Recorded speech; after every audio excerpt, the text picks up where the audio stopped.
We were talking about this last week. We were talking about Russia and Navalny and how people could ever rid themselves of this dictator. And I can't remember the name's guy. Edward Lucas, I think, maybe a security expert, I thought made a really salient point. I'm going to read you a message from somebody this morning. I'm sorry, says Ben, but the UK needs to spend more on the NHS, education and roads.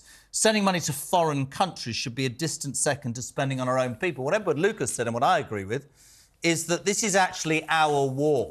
And the only way to get rid of Vladimir Putin is to actually defeat him in Ukraine, because if he's successful in Ukraine and puts one foot outside of that country, as I understand it, you're the expert, that becomes a European war. And thus, however difficult it is, we have to keep supporting Ukraine. Don't we, Simon? Absolutely correct. 100% correct.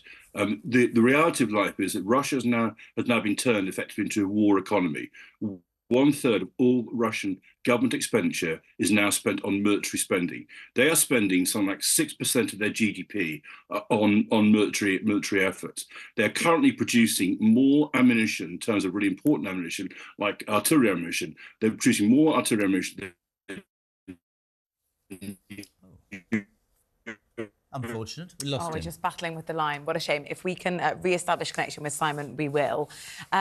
Hearing Zelensky over the weekend, I mean, the sheer numbers that we're talking about and the numbers that they speak publicly about lives lost, troops lost, we know are probably actually not the full picture. And you wonder what happens in the next 12 months, which means Ukraine can capitalise on something which would either mean, because it looks like full military defeat is maybe not what's going to happen, but what gains do Ukraine need to have to make so that conversations could potentially start about talking about some kind of negotiation to end this war? I think the problem is, and that message that I just read out from Ben, and certainly Charlie says charity begins at home in the UK. I object to my taxes being spent on the Ukraine war effort. There needs to be a negotiated settlement to the conflict. Now, let me just take that up with you, Charlie. And listen, I really appreciate your message. You can't negotiate with Vladimir Putin. And I absolutely understand there's a phrase, you know, war fatigue, right? People are like, hold on a second, I can't see a doctor, I can't see a dentist, and we're giving billions away. Completely understand that. And certainly in the midst of a cost of living crisis, people are going to question our support. But what you have to keep straight in your mind, Charlie, and this is true, everybody has an opinion, absolutely right to it, is what I tried to say then. This is our war, because if this man, and people go, oh, you're warmongering. Remember 1939, Adolf Hitler took a step, nobody did anything about it, waved a bit of paper, said it was fine, and he took over. I'm not saying that will happen, but there is a risk, and Simon, I think, is back. There is a risk. Simon, I'm talking about war fatigue. I get people's concern, certainly in the middle of a cost of living crisis, but I can't overemphasise, just my opinion, don't know what yours is, that it is our war and we have to do it however difficult. But I get why people are wound up about it, right?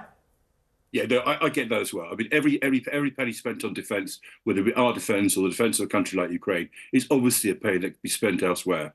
But our current government position is absurd. So Sunak is talking about spending 2.5% of our GDP when fiscal circumstances allow. I mean, the fiscal circumstances are never going to allow. On the other hand, if we don't defend ourselves, if we don't defend countries like Ukraine from aggressors like Putin, there'll be no NHS around. You know, we need to have a situation where we control our destiny, and that does mean we need to defend ourselves, and we currently are incapable of so doing.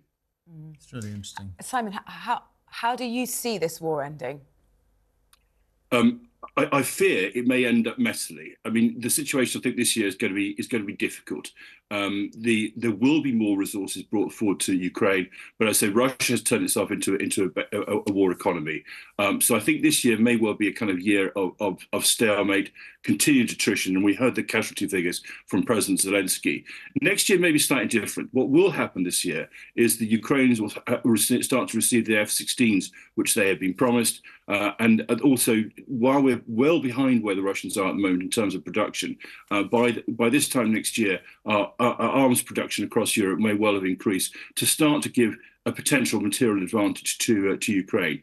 Whether they'll be sufficient for them to conduct another counteroffensive, I think is questionable. But this year, it's all about building resource again, I'm afraid, and probably not about decisive offensive, either by the Russians, actually, or also by the Ukrainians. Simon, thank you so much indeed.